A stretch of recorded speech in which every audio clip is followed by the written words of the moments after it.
sekali rasanya hari ini kita bertemu kembali meskipun secara virtual. Semoga tidak mengurangi semangat kita dalam belajar. Nah, hari ini kita akan membahas mengenai perspektif dan mazhab dalam birokrasi pemerintahan.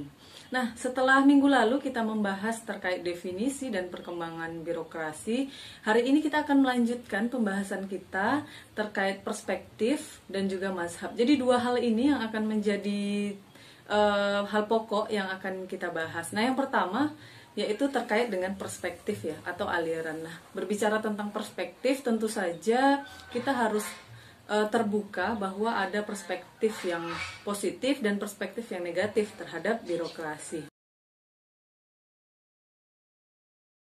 Yang pertama yaitu ada teori rasional administratif model. Nah, teori ini teori yang paling umum ya dibicarakan ketika kita membahas terkait birokrasi, karena ini berkaitan dengan birokrasi menurut Weber.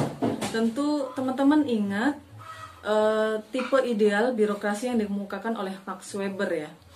Nah, dalam teori yang dalam perspektif yang pertama ini, birokrasi dipandang sebagai organisasi yang rasional. Jadi di mana ada pembagian kekuasaan, ada kemudian didasarkan pada sistem peraturan yang rasional, tidak paternalisme kekuasaan, dan juga tidak berdasarkan karisma. Nah, tentu saja pembentukan birokrasi ini karena sifatnya tadi adalah rasional, maka dia menjadi organisasi sosial yang dapat diandalkan.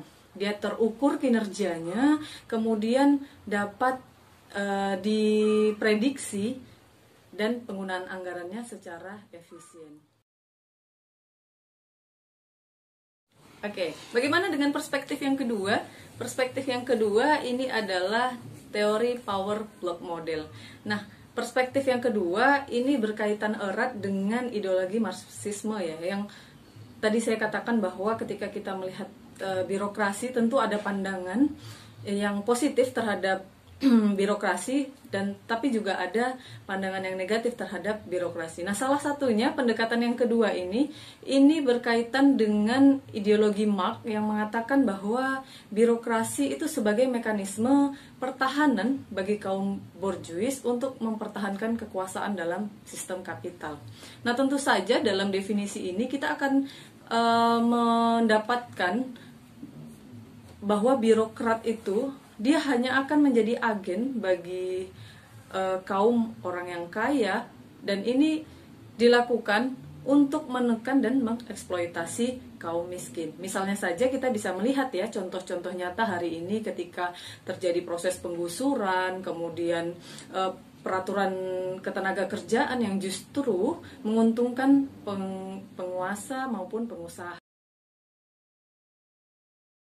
Baik, kita akan lanjut di perspektif yang ketiga, yaitu teori bureaucratic oversupply model. Nah, pada perspektif ini, birokrasi dipandang sebagai organisasi yang gemuk, kemudian punya struktur yang besar, menghabiskan anggaran yang besar. Nah, tokohnya dalam perspektif ini adalah Niskanen dan juga Anthony Down. Jadi pada perspektif ini birokrasi itu dipandang dalam tiga hal ya. Yang pertama yaitu too large, terlalu besar. Kemudian yang kedua too intervenes, terlalu banyak mengintervensi berbagai kegiatan, berbagai aspek kehidupan. Dan yang ketiga consuming too many scarce resource, artinya terlalu banyak menghabiskan sumber daya yang ada.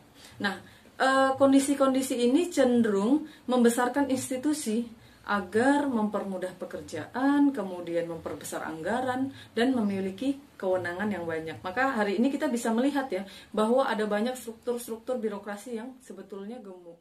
Nah, kemudian dari perspektif ini muncullah keinginan untuk menyederhanakan tadi birokrasi yang gemuk supaya jumlah aparatur bisa berkurang, sehingga peran itu bisa kita libatkan kepada sektor privat maupun kepada masyarakat. Sebab kita harus pahami bahwa ketika struktur birokrasi gemuk, maka anggaran yang ada dalam pemerintah ini akan lebih banyak digunakan atau dialokasikan untuk membayar pegawai pemerintah, sehingga biaya-biaya untuk pembangunan masyarakat ini akan menjadi lebih sedikit. Nah, itu konsekuensi yang ada ketika birokrasi kita gemuk. Lalu bagaimana pendekatan yang keempat? Pendekatan yang keempat ini adalah teori New Public Service. Nah, teman-teman nanti akan belajar ya bahwa pendekatan teori New Public Service ini merupakan sebuah antitesa terhadap pemikiran bahwa peranan birokrasi itu harus diserahkan kepada mekanisme pasar. Nah, tokohnya dalam pendekatan ini adalah Den Haart dan Den Haart. Nah, pada pendekatan ini, birokrasi merupakan organisasi yang memiliki peranan dan corak kerja yang berbeda dengan sektor swasta, sehingga ini merupakan kritik terhadap pendekatan New Public Management yang melihat bahwa masyarakat itu dipandang sebagai customer, layaknya organisasi swasta terhadap pelanggannya. Nah, menurut perspektif ini, persoalannya bukan terletak pada apakah telah memenuhi standar nilai pasar atau belum, tapi justru melihat lebih ke arah yang substansi gitu. Apakah kehadiran birokrasi itu telah memberikan pelayanan yang prima kepada masyarakat. Oke, baik. Kita akan lihat, tadi sudah kita bahas ya, perspektif, ada 4 perspektif. Lalu kita akan bahas subbab yang kedua terkait mazhab birokrasi. Nah, dalam melihat birokrasi, hanya ada 2 mazhab yang mungkin bisa dijadikan referensi ya.